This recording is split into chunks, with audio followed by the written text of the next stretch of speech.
What is going on, everybody? Is your boy Amon's Toxic Ammo, the new one, back at another video, and today I'm going to be reviewing the 6th installment in the Mission Impossible franchise and the final review leading up to Mission Impossible Dead Reckoning, which I will be seeing after this, and I'll do an out of the theater reaction, but are going to be reviewing Mission Impossible Fallout.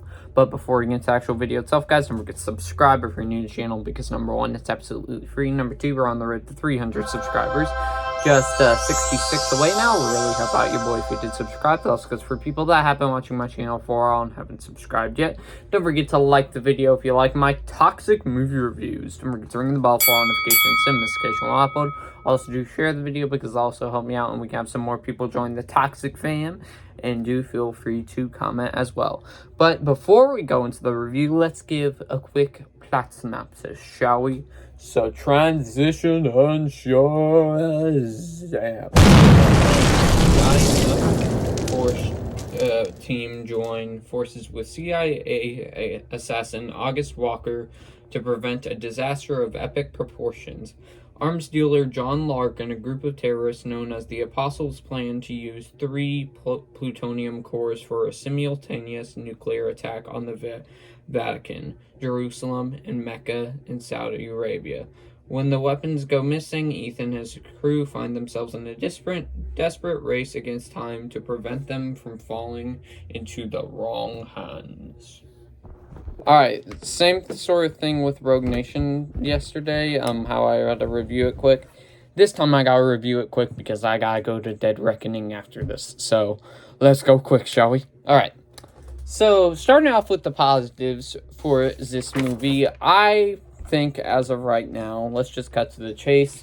Before going into the Dead Reckoning Part 1, this is the best one of the franchise so far for me. Now let's start off with the positives. The positives. You saw it in the trailers and the actual, the actual execution. The bathroom sequence with Ethan Hunt and Walker facing John Lark in the bathroom. That scene is an amazing scene and such a fun scene to watch, where you have like brutal stiff punches and all that, and it's just a really fun sequence.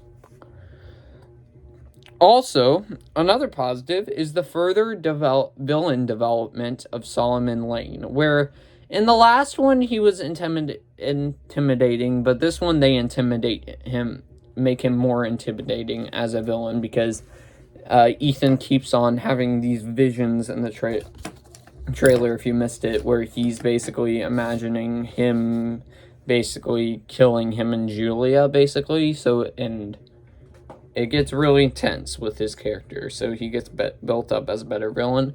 Also, the character development of Ilsa Faust. They even further give her a character development, even more than Rogue Nation, I think, and they do a great job with that, where she has to do a certain thing that Ethan has to do the opposite, basically, and they have to fight over it or whatever.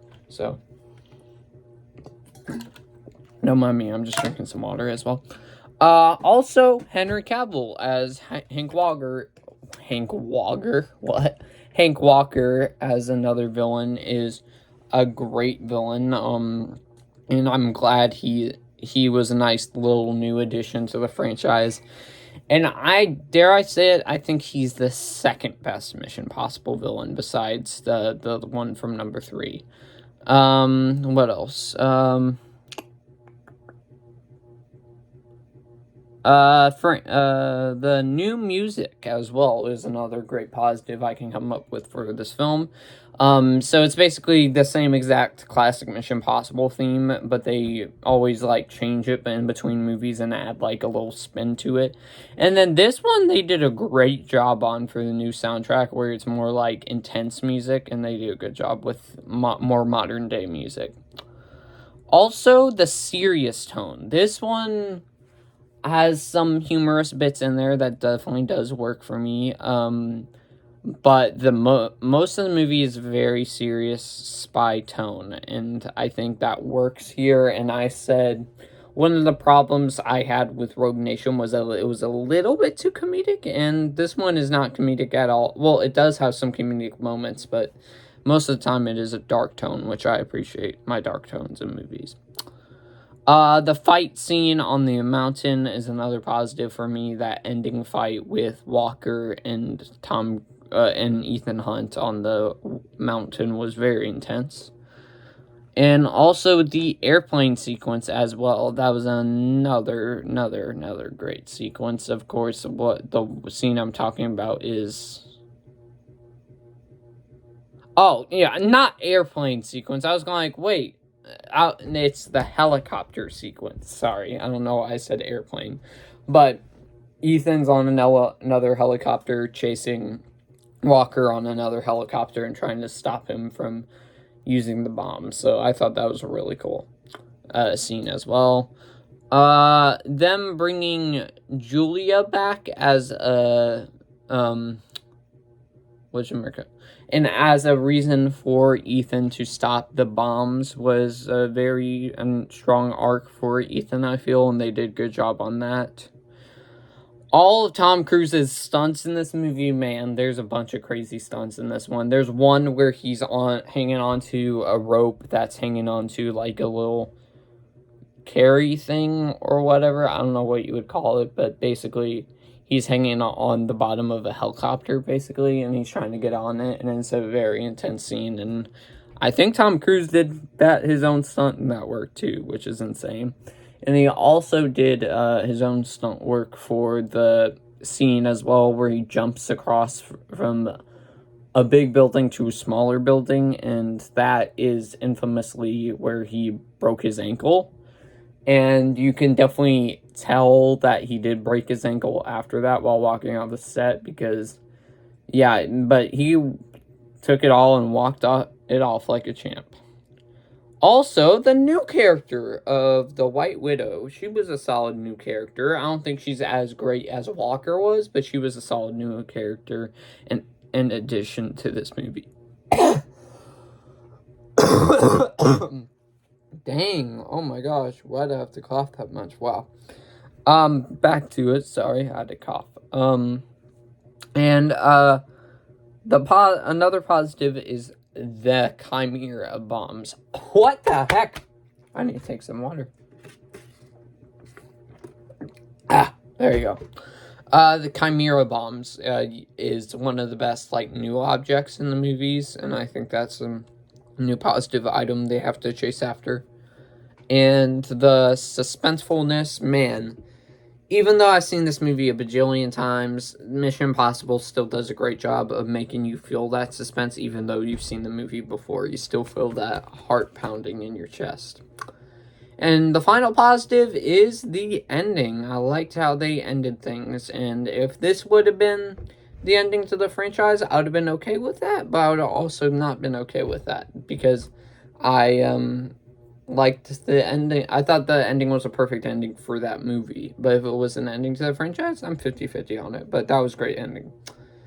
With that being said, there's only one mixed that I can think of. It's kind of like a minor mixed, but like, what, Julia's new husband, it's not, no, the actor acts fine, but like, how they use him, I can't tell if you like him or you dislike him. It's confusing. But anyways, that's the only mixed I have, I know.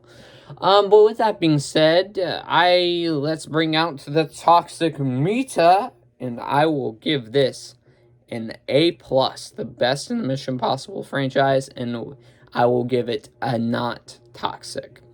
So with that being said, guys, if you have not seen Mission Impossible Fallout, go check it out. It is amazing. But with that being said, with that being said, why am I having a brain fart? Hopefully y'all enjoyed this episode, this review of mine. Don't forget to subscribe if you're new to the channel, because number one, it's absolutely free, and number two, we're on the road to 300 subscribers, just 66 away now. Or really help out your boy if you did subscribe. That also goes for people that have been watching my channel for a while and haven't subscribed yet. Don't forget to like the video if you like my toxic movie reviews. Don't forget to ring the bell for notifications. Some notification when I upload. Also, do share the video because it also help me out and we can have some more people join the toxic fam. And do feel free to comment with as well your thoughts on Mission Impossible Fallout. Well, with that being said, it's time for me to go see Dead Reckoning. So with that being said, guys, I'll see you in the next one, everybody. Peace out.